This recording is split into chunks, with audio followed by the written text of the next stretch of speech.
Santubha Dullabji Memorial Hospital is a private, trust-managed, fee-for-service and not-for-profit hospital.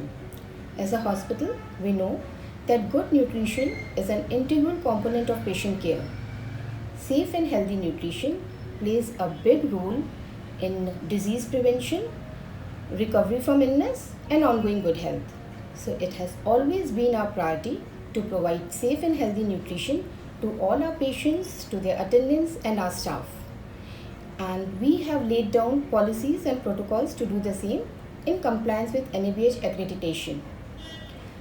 Then we heard of various initiatives by Food Safety and Standards Authority of India, FSSAI, like Eat Right India campaign and Eat Right campus certification. So we felt the need to do better than the best. संतोखबा दुर्लभ जी memorial hospital एक premium multidisciplinary 550 bedded hospital है जहां हज़ारों लाखों की तादाद में मरीज़ आते हैं अपना इलाज कराने. मेरा ये मानना है as an implementation partner and lead with FSSAI that this can be an ideal campus जिसमें ईट राइट इनिशिएटिव्स मासेस तक पहुंचाए जा सकते हैं. इस इनिशिएटिव के तहत SDMH ने अपनी मेन कैंटीन जो कि 400 से भी अधिक पेशेंट्स को खाना सर्व करती है, इसके अलावा बाहर की कैंटीन्स जो ऑन कैंपस हैं और टक शॉप्स जितने भी ऑन कैंपस हैं उन सबको एनरोल कराया और प्री डिफाइंड बेंचमार्क्स पर फॉस्टैग की एडवांस ट्रेनिंग दिलवाई है सारे फूड हैंडलर्स को. And the journey began in January 2021 when we enrolled for the Eat Right campus certification. In February 2021, our employees, our F&B managers, our nursing staff, dietitian, vendors of outsourced kitchen, they all received FOSTEC training in February 2021, and I must say that was a great learning experience. First thing which we have started is we have done standardization of menu for our patient diet. Second thing, we are making cyclic menus as per the season, and we are using seasonally available food, vegetables in the patient's diet, and flours also, we are adding jowar, bajra and makkah in winter seasons to make patient diet more nutritious. We are using seasonally available fruits and vegetables to make the diet more nutritious. हमने FSSAI की जो training की है उसकी वजह से हमारी जो हॉस्पिटल की कैंटीन है उसकी क्वालिटी में किस तरह से इम्प्रूवमेंट हुआ है. तो सबसे पहले अगर हम देखें तो इससे हमको क्वालिटी के पैरामीटर्स के बारे में जानने को मिला. जैसे कि वाटर के अंदर हम अभी तक 13-14 पैरामीटर रूटीन टेस्टिंग में कराते थे. इस राउंड के बाद हमें पता चला कि 35 पैरामीटर्स होते हैं जिनको कि टेस्ट करना चाहिए सही पानी के जाँच के लिए. इसी तरह मसालों में कई तरह के हैवी मेटल्स होते हैं जो कि स्वास्थ्य के लिए हानिकारक हैं, जिनकी की टेस्टिंग भी आवश्यक है जो हम अब कराने लग गए हैं. इसी तरह कुकिंग ऑयल की टेस्टिंग अब हमने स्टार्ट की है कि वो खाने के लिए सेफ हो, रीयूज़ ना हो, इसका ध्यान रखा जा सके. मेंटेनेंस भी एक बहुत बड़ा इशू रहता है हमारे सामने, क्योंकि वही किचन होती है जहाँ से हम पेशेंट्स के लिए, उनके अटेंडेंट्स के लिए खाना तैयार करवाते हैं. हाल ही में हमने सभी किचन के अंदर जो कि वॉशिंग एरिया है उसमें टाइल्स के अंदर जो फ्लोर है उनको अभी हमने सभी में टाइल्स लगवाया है जिससे कि जो एरिया है वो साफ़ सुथरा रह सके. इसके अलावा अभी हमने कोशिश की है कि जो सिलेंडर्स एरिया थे पहले वो जो स्टोव के पास में रहते थे उनको सभी का स्टैंड हमने बाहर रखवा दिया किचन से, सेफ्टी के पॉइंट ऑफ व्यू से. इसके अलावा जो बर्तन पहले यूज़ होते हैं पेशेंट्स के लिए, उनके अटेंडेंट्स के लिए कैंटीन्स में, उनको हम अभी क्लोरीन से साफ़ करवा रहे हैं और वही पेशेंट जिससे कि वो जर्म फ्री हो सके. जो सब्जियां हम डेली बेसिस पे यूज़ करते हैं वो सभी हम यूज़ करते हैं सूमा टैबलेट के पानी के अंदर जिससे कि वो भी जर्म फ्री हो सके. हमारा मुख्य उद्देश्य यही है कि हम हर तरीके से एक हेल्दी फूड और हेल्दी सर्विसेज हम अपने पेशेंट्स और उनके अटेंडेंट्स को दे सकें और इसी तरीके से हम उन्हें आगे भी जारी रखेंगे. हमारी पेशेंट्स किचन और रेस्टोरेंट में जितने भी बर्तन यूज़ में लेते हैं सब फूड ग्रेडेड हैं. हमारे जितने भी वेंडर्स हैं उनसे हम फूड लाइसेंस लेते हैं या उनसे हम फॉर्म ही लेते हैं, और हमारा जितना भी स्टाफ है उनको हम रेगुलर ट्रेनिंग देते हैं, और हमारे स्टोर में जितना भी हमारा स्टॉक है वो हम फर्स्ट इन फर्स्ट आउट के हिसाब से और फर्स्ट एक्सपायरी फर्स्ट आउट के हिसाब से हम उसको मेंटेन करते हैं. स्टील के बर्तनों को ही हमको खाना बनाने के लिए, सर्व करने के लिए इस्तेमाल करना है ताकि, और प्लास्टिक का यूज़ कम से कम करना है जो कि स्वास्थ्य के लिए अच्छा नहीं है. F+ प्लस मार्क वाले प्रोडक्ट्स जो फोर्टिफाइड प्रोडक्ट्स हैं उन्हें ज़्यादा से ज़्यादा इस्तेमाल में लाना है, क्योंकि उनके अंदर ज़रूरी माइक्रो न्यूट्रिएंट्स होते हैं जो कि हमारे स्वास्थ्य के लिए आवश्यक है। फिर स्टोरेज एरिया में खाने को स्टोर किस तरह से करना है कि वो सेफ रह सके, ये मेन पॉइंट्स हैं जो कि इस ट्रेनिंग में मुझे लगा बहुत ज़रूरी है, जो उनको जानने को मिले। इस ट्रेनिंग के बाद अब हम अपने खाने को बेहतर बना पाएंगे, सुरक्षित बना पाएंगे, ज़्यादा पोषक बना पाएंगे, ऐसा मुझे लगता है। I have been training the canteen staff from almost last 2 years. They were being trained on basic aspects of the canteen and the personal hygiene. As I am a certified FOSTAC trainer, I have been training them on the basic food safety from last few months. They are being trained on how to receive the food, at what temperatures the food is to be stored, cross-contamination, food safety hazards, and other few aspects. Changes have been observed in the canteen staff post the audits done by infection control team, dietetics department, and me myself. I hope they continue to learn like this and will show good progress in future. Instead of using only tomato, we are adding pumpkin to enhance the vitamin A content in the vegetables, and these vegetables are safe for renal patients also, as because of high potassium content in tomato we cannot give lots of tomato gravies to the renal patients, and we are counseling our patient about aaj se thoda kam like use of salt, sugar and high fat items.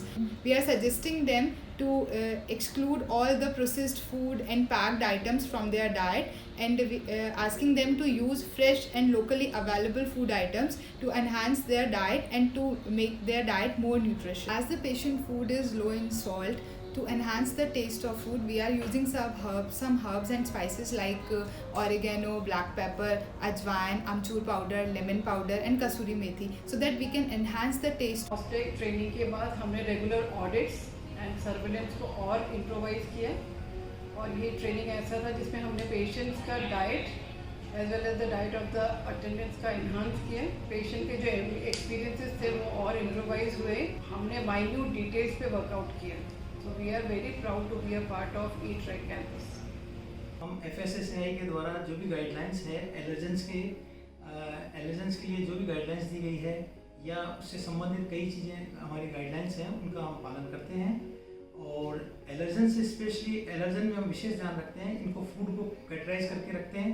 जो भी allergen से संबंधित foods हैं उनको हम अलग अलग श्रेणी में बांट के रखते हैं ताकि किसी को समस्या ना हो इस चीज़ से, और पौष्टिक स्वास्थ्यवर्धक और जो है उनका स्वास्थ्यवर्धक पौष्टिक भोजन सबको मिल सके, इसके लिए हम इसमें विशेष ध्यान रखते हैं। अपने खाने पीने में सफाई वगैरह का इसमें स्पेशली FSSAI का जो इंस्ट्रक्शन है उसका विशेष रूप से हम पालन करते हैं।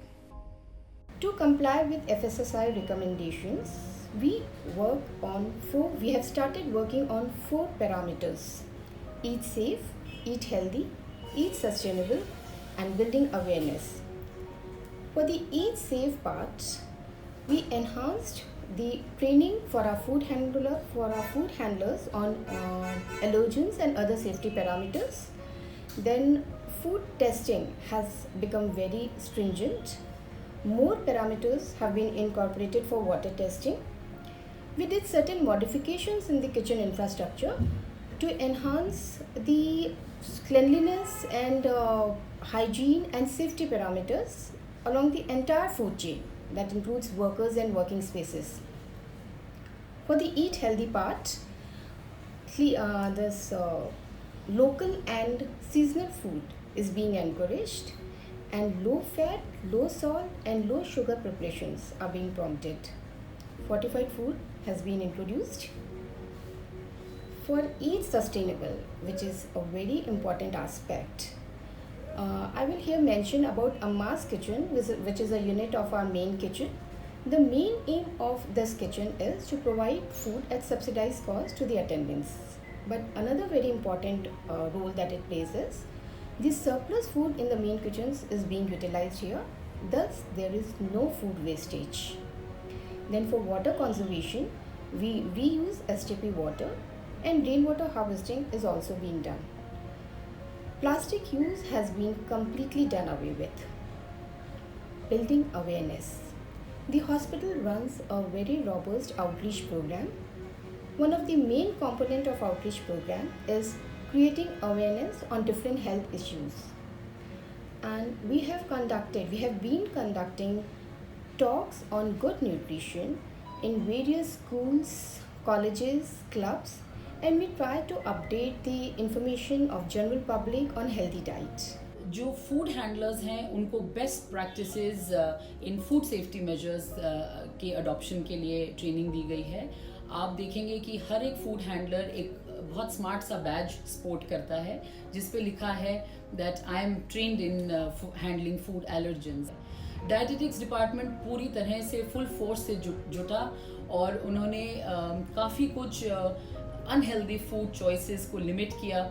जितने भी HFSS फूड्स हैं जो high fat, high sugar, high salt के फूड्स हैं उनको कम किया और हेल्दियर ऑप्शंस इंट्रोड्यूस करें मेन्यूज़ पे, ताकि लोग जो आते हैं यहाँ पर वो भी सीखें कि कम नमक और कम शुगर का सेवन या ट्रांस फैट रहित खाना खाने में काफ़ी कुछ प्रिवेंटिव मेजर्स लिए जा सकते हैं. अपनी हेल्थ की तरफ ध्यान दिया जा सकता है.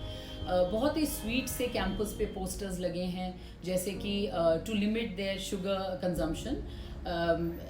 हर एक पोस्टर ये कहता है कि अपने अंदर मिठास ढूंढिए, चीनी का सेवन कम कीजिए, just to check the diabetes. So all these small little measures are making this campus as an Eat Right campus. ये सब चीज़ तब हुई जब ये हॉस्पिटल पिछले 1.5 साल से कोविड की रोकथाम में जुटा हुआ है, जूझ रहा है. But at the same time I think the chairperson wanted कि हम पूर्ण रूप से सारे मेजर्स लेते हुए कोविड-19 की रोकथाम कर पाएँ. इस वजह से हमने इस हॉस्पिटल ने कोविड की भी चिंता ना करते हुए सारे इनिशिएटिव्स को बखूबी अपनाया है और काफ़ी कुछ चेंजेस हुए हैं. So I can always say that this hospital strives to be better than the best, and संतोखबा दुर्लभ जी का दूसरा नाम है एक्सेलेंस.